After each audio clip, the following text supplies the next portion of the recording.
Oh bos, selamat pagi, saya Arun Pang. Hari ni kita kedai pun ada masuk yang Exora ni. Tahun 2016, Proton Exora Premium spec lah. Ini 1.6 auto, ini ada turbo punya, Okey, harga cuma jual 18,800. Boleh nampak ini lampu apa sah banyak kecil. Dulu punya owner sudah pasang cover lah. Ini cover ni.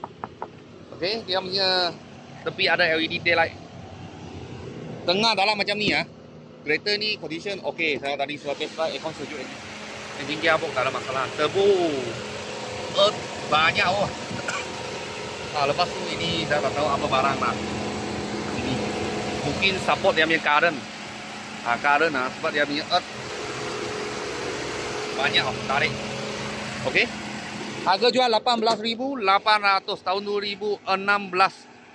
Premium spec. Proton Exora. Sport rim sudah siap. Dulu punya orang pasang punya lah. Tahun 2023 punya tayar. Tak silap air ni ya. Wah, 17 inci. Dalam macam ni. Leather, television semua ada lah. Dia meter dia sudah tukar. Tadi saya tengok.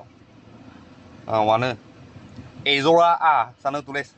Mileage dia 169,000. Reverse camera ada ke atas sini. Dia punya kamera kat sini. Lepas tu touchscreen player lah. Touchscreen player belakang macam ni. Semua leather lah sebab premium spec mah. Premium spec tak sama sikit.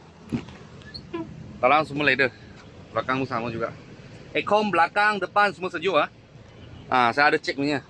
Sebab tiba-tiba depan punya sejuk, belakang ini aircon dah sejuk sebab dia ada dua cooling coil. Satu belakang sini, satu depan. Belakang macam ni.